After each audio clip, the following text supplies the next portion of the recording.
Àtọ̀nà àdánwò. Màtọ̀nà àdánwò. Àti àdápọ̀n máa tán ti ìbànújẹ́. Ìbànújẹ́. Ọ̀nà aláàfin látòkè délẹ̀. Ọ̀lẹ́ lè wá Ìwọ lálágbára. Ọlọ́run dákun màtọ̀nà àdánwò. Sàtì àdákùn mẹ́tọ̀ ti ìbànújẹ́. Fáyọ̀ aláàfin látòkè délẹ̀. Ọ̀lẹ ni wá ìwọ lálágbára. Àdélé ayé làbá sọ́mọ́ níbẹ̀. Ó di dandan ayé la ó fi sí. Àdélé ayé làbálẹ̀ níbẹ̀. ó di dandan. Àwọn fi sáyé lọ. Ẹni rò kúrò wá látòkè délẹ̀. Ó di dandan kó fi wá sáyé lọ. Ọlọ́run dákun máa san lọ́dọ̀ wọn. Sàtì àdákùn máa tọ́ ti ìbànújẹ́. Sọ̀yọ́ láàfin látòkè délẹ̀. Ọ̀lẹ ni wá ìwọ lálágbára. Bàbá wa ikú bàbá yèyé. Kábíyèsí o, òkè Aláàfin. Kábíyèsí. Ìṣẹ́jú márùn-ún náà ní lómi ìsìnfẹ́ lòdù bẹ́ẹ̀ lọ. Ayakumullah. Ó rí i pé ibi mo jókòó sí ń bẹ̀ yẹn gbogbo àwọn èèyàn wa lọ́yọ̀ọ́. Wọ́n sọ fún mi pé bí n bá dìde ń bíbí sálámọ̀ sáwọn lábẹ́ tẹ́ǹtì. Ayakumullah. Mo sì ní program kan láago 4 ló kó mọ̀ sọ. Ayakumullah. Bàbá wa ikú bàbá yèyé mo kí i. Kí n tó padà sọ́dọ̀ bàtò rí páwọn náà mo fẹ́ kí. Mo kí His Excellency the Executive Governor of Oyo State, Engineer Seyi Makinde, tí bàbá wa Deputy Governor tí wọ́n ń ṣojú wọn, bàbá wa Barrister Bayo Lawal, ọlọ́kùnrin mọ́ṣẹ̀ ìjárí ẹgbẹ́. Àmín. Mo fi kí gbogbo àwọn ìjọba tí wọ́n ń bẹ bí. Mo kí bàbá wa ààrẹ Mùsùlùmí.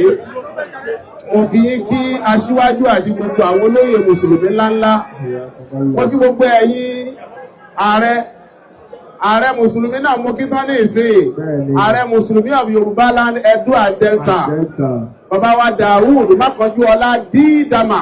Mo kí yín. Mo fi kí aṣíwájú gbogbo Mùsùlùmí àti gbogbo àwọn mọ̀yànmọ̀yàn. Mo kí gbogbo ẹ̀yin ọba aládé òkè púpọ̀.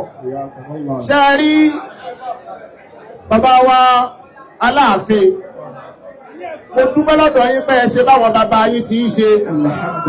Wọ́n ní yábìnà lẹ́bí àìkọ̀ọ̀sọ̀ ti dùn ní yá máa rí fún un. Yábìnà lẹ́bí àìkọ̀ọ̀sọ̀ dùn ní yá máa rí fún un. Aláàfin abùkáká nàlẹ́ abiná ìlbìládì abá. Abùkáká nàlẹ́ abiná ìlbìládì abá. Nínú tí ó wà lórí ahọ́n wa ńlẹ̀ Yorùbá, òun ni pé ají ṣe bí Ọ̀yọ́ làárí. Ọ̀yọ́ kì í ṣe bí bàbá ẹnìkọ̀ọ̀kan. Yábìnà lẹ́bí ẹ̀kọ́sọ̀ tuntun ni yá máa rí fún. Adé kan tí ó sì sọ pé òun ju adé Aláàfin lọ, àlọ́ ní ọmọ ọpa kìí ṣètàn. Abùkáká nàlẹ́ abíláyé ìbí láti àbá. Abùkáká nàlẹ́ abílá ìbí láti àbá. Bàbá wa Aláàfin, ìgbọ́jà kí dáadáa rẹ̀ nínú ẹni tí wọ́n sọ lẹ́nu pọ̀ pẹ̀lú oyè máàmù Ọ̀yọ́ tẹ́ ẹ jẹ yìí. Òun ni máàmù Ògbómọ̀ṣọ́, mo jẹ́ Alájà Káúlà. Yábìnà lẹ́bí ẹ̀kọ́sọ̀ tuntun ni yóò máa rí fún. Kódà wọ́n sọ débi pé mo gbé bàbá olówó wá bá Aláàfin 50 million láti gbé fún yín. Yábìnà lẹ́bí ẹ̀kọ́sọ̀ tuntun ni yóò máa rí fún. Ní tí mo sì mọ̀ tó dá mi lójú dáadáa ni pé lẹ́yìn pé bàbá wa Aláàfin wọ́n nífẹ̀ẹ́ Ọlọ́run lára mi gẹ́gẹ́ bí gómìnà ti nífẹ̀ẹ́ mi gẹ́gẹ́ bí deputy gómìnà ṣe nífẹ̀ẹ́ mi bálájà wa Mọ̀nsúrà Sùmánù tí wọ́n gba tèmi náà gba tí wọ́n pọ̀ ìyá wa Ládùkẹ́. Abùkáká nàlẹ́ abiná ìbí láti àbá. Lẹ́yìn yẹn bàbá wa Aláàfin ò pè mí lórí fóònù èmi náà pè wọ́n rí lórí fóònù kódà mi ní nọ́mbà bàbá àwọn náà sì ní nọ́mbà mi. Abuka kana la abina ilbiladi aba. Bàbá wa igi ogun wọ́n tún ṣe wá rí mi tí ìbá Aláàfin sọ̀rọ̀ rí lórí fóònù wọn lórí ẹ̀pẹ́ Aláàfin ẹgbẹ́ ń bá wọn sọ̀rọ̀ torí bẹ́ẹ̀ ìwọ tó ní ìmáàmù Ògbómọ̀ṣọ́ gbé bàbá olówó wá sọ́dọ̀ Aláàfin tá a gbé 50 million f'Aláàfin ìwọ nu Ọlọ́run. Yabina ladi ikozat duniya ma'arifu. Àṣé ìwọ ni kéèyàn máa yàn ni mo máa ẹni tó di ìmáàmù Ọ̀yọ́ tí wọ́n já lájọṣe mi tí wọ́n jọ ọ̀rẹ́ mi ṣé ìyẹn túmọ̀ sí pé mi mo fi wọ́n jẹjẹ bọ́lọ̀ ni. Abuka kana la abina ilbiladi aba. Aláàfin máa ń dá iṣẹ́ tó dáa jù tẹ́ ẹ fi ìtàn tó dáa lélẹ̀ lọ́yọ̀ọ́ ni pé nígbà tí mò ń ka lẹ́tà tẹ́ ẹ fi síta press statement yìí tẹ́ ẹ fi yan ìmáàmù ẹ kọ síbẹ̀ categorically wípé àwọn screening committee ẹtún tí ó yí wa pẹ̀yìn gan kọ́ ẹ láwọn screening committee iṣẹ́ wọn lẹ ṣiṣẹ́ lé lórí. Aláàfin ọlọ́jọ́ dá fún yín o. Abuka kana la abina ilbiladi aba. Ìtọ́jà ìdílé lọ ń bẹ̀ ni pé kálukú tún ti mọ̀ ní ìsìn pé lọ́yọ̀ Aláàfin o bẹ́ẹ̀ bá yan lè mọ́mọ́ àmọ́ yan ṣúra ni. Ayakumullah. Ẹ má jẹ́ k'Aláàfin nìkan dá ṣe ẹ pa àwọn mùsùlùmí náà kan dá sí i dídá sí tí wọ́n dá sí ló sọ yín dá lápọ̀nlé ló sọ yín dẹni iyì ló sọ yín dẹni ẹ̀yẹ ló sọ yín dà pẹ́wò ló sọ yín di gbogbo ẹni tí gbogbo àbá mùsùlùmí ọ̀rọ̀ bàbàrà. Yabina ladi ikozat duniya ma'arifu.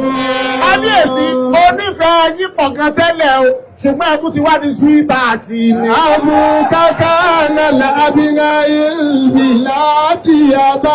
Ìbá tó sọ pé Aláàfin ní súwítà àti mi àyà bá wá rẹ̀ ní pé sọ́ọ̀bù ọkọ mi ni. Abuka kana la abina ilbiladi aba.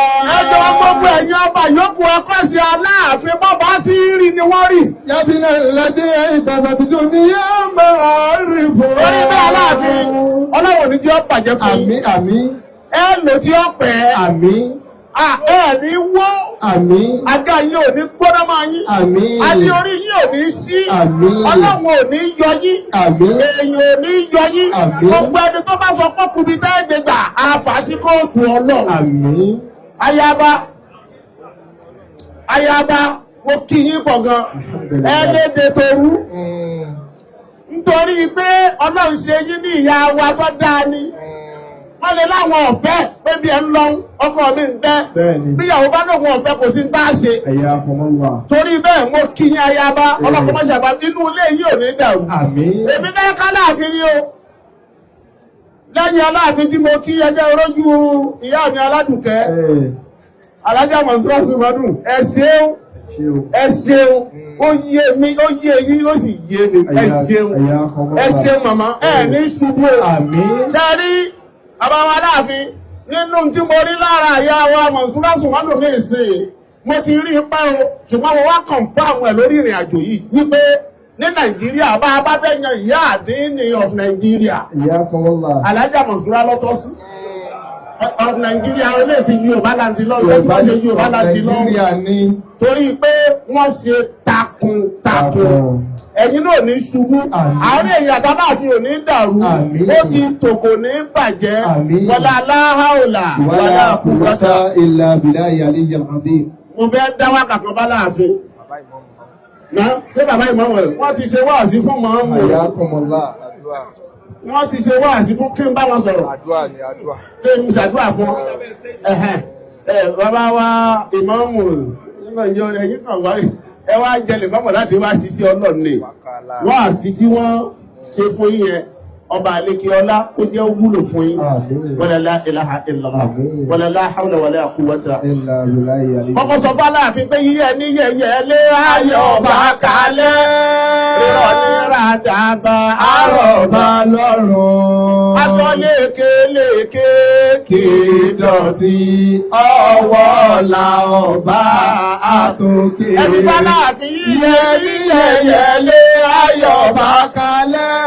rírọ̀ ní ràdàbà àrọ̀bà lọ́rùn. Aṣọ lékelèké kì í dọ̀tí, ọwọ́ ọ̀la ọba àtòkèrè.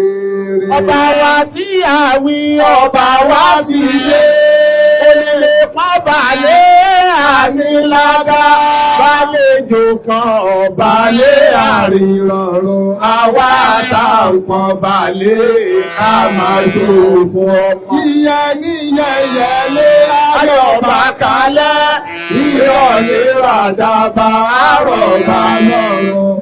aṣọ lékelèké kì í dọ̀tí, ọwọ́ ọ̀la ọba àtòkèrè. Ìwọ tó ń pè wá lárọ́bà bí òmù àdáadáa. Òmù àdáadáa Ẹni tó lè pọ́n ọba létò àwa ò sí. Allah. Ẹni tó mọ ọba lépa àwa àfà, àwa ìmọ̀wà kan sí láyé, àwa là ń pọ́ba léjù. Allah. A mọ iye ọba, a mọ ìtumọ̀ ayé wọn. Bàbá Aláàfin. Bàbá Aláàfin ní ẹ fún mi lówó. Owó. Gbà arówó náà má yọ ọ́ mẹ́ o. Àyà kan wọn là. Aláàfin. A mọ iye ọba ń pọ̀ gan o. Àmọ́ púpọ̀. A mọ ìgbà sì mọ bá mọ́lé dáadáa o. Ọlọ́run ò ní jẹ́ ẹ ṣubú. Àmín. Bàbá Imam, Ọlọ́run ò ní jẹ́ ẹ jábọ́. Àmín. Wala la ilaha illallah. Àmín. Ẹ ṣe tí ó pẹ́. Àmín. A jọ pẹ́ fúnra wa. Àmín. A jọ pẹ́ fúnra wa lóògùn Ọlọ́run. Àmín. Ta ló lélẹ̀? Alájà Ajísafẹ́. Alájà Ajísafẹ́. Olórí ẹbí ẹ ṣeun. Ọlọ́mọṣẹ́ máa ń dúró tì í. Wọ̀lẹ̀lẹ̀ arúgbó náà máa wọ́n wákà kan fún bàbá wa ìmámù. A tù yín lára. Bàbá ìmámù. Àtúwẹ́ lára o. Lára o. Àrọ̀ ẹ̀ lọ́rùn. Lọ́rùn. Ìmámù Ọ̀yọ́. Àtúwẹ́ lára. Lára. Ẹni máa fi jẹ́ ń fa àrọ̀ ẹ̀ lọ́rùn. Lọ́rùn. Àsìkò tí òjò yè yìí. Àtúwẹ́ lára. Àmín. Àrẹ̀ lára. Ará Mùsùlùmí Ọ̀yọ́ ẹ ṣe Àrọ̀ ẹ̀ lọ́rùn. 50,000 naira ẹ ṣe. Àtúwẹ́ lára. Àrọ̀ ẹ̀ lọ́rùn. Àsìkò tí òjò yè yìí. Àtúwẹ́ lára. Lórí tẹ́lẹ̀ kò mọ̀ sọ́tà wá ti wá bàbá wa ìmáàmù àná. Ó tún wà lára. Ìmáàmù wa níjẹta. Ó tún wà lára. Ìmáàmù wa níjẹrin. Ó tún wà lára. Ìmáàmù wa níjàrún. Ó tún wà lára. Ìmáàmù wa níjẹfà. Ó tún wà lára. Ìmáàmù wa níjẹjẹ. Ó tún wà lára. Àwọn ọmọ èmi fúnra ara mi ìmáàmù ẹlẹ́kẹtàlá. Ó tún yìí lára. Àsìkò tí ó lóye yìí. Àtúwẹ́ lára. Kí n tó lọ jókòó, ìmáàmù Ọ̀yọ́, èèyàn máa ń mọ oore ní o. Ṣé ẹ rí gbogbo àwọn tó náà ń lò sábàbí fún yín tẹ́ ẹ fi dáàyè yìí? Ẹ máa dúpẹ́ lọ́wọ́ wọn láìlákàsí máa ṣe dáadáa fún wọn. Ìkan gbòógì láláàfin o. Láàfin. Ẹ máa dúpẹ́ kẹ́ ẹ mọ́re. Alájà Mọ̀súrà Sùmánù ẹ máa dúpẹ́ kẹ́ ẹ mọ́re. Gbogbo àwọn Ọ̀yọ́ ẹ máa dúpẹ́ lọ́dọ̀ wọn kẹ́ ẹ mọ́re. Kí lẹ́ fi mọ́re? Ẹ mọ̀ bàbá wa jẹ́ ogún. Ẹ máa dúpẹ́ lọ́wọ́ wọn kẹ́ ẹ mọ́re. Ẹ wò ló gbọ́dọ̀ sọ. Gbogbo bí lèmi ti máa pariwo Èjìdé káàkiri. Aláàjì Èjìdé. Al-Khalifa Mansur Abdulhamid. Èjìdé. Ayọ̀adé Motúnráyọ̀ Èjìdé. Kí ló dé tí mò ń fi pariwo ẹ̀ káàkiri? Ẹ̀yin náà máa fà gbá bọ́ọ̀lù l'Ógbómọ̀ṣọ́. Allah. Àwọn àsìkò kan wà gbogbo pléyà Tamfield. Allah. 11 players tá a kọ́ lọ. Gbogbo wọn pátápátá àrí pléyà kankan máa ń kejìdé nìkan fíìdì. Allah. Èjìdé wá defense. Òun ni goalkeeper. Òun ni midfielder. Òun ni striker. Aláàfin. Lo and behold, ẹnìkan kan ò sí score. Allah. Èjìdé nìkan wá ń dá score. Ìgbà tó wá rí pé Èjìdé win ni òun nìkan. Àwọn mìíràn wá ń wọlé padà pé ẹjọ́ ẹ má jà ní Èjìdé nìkan dà.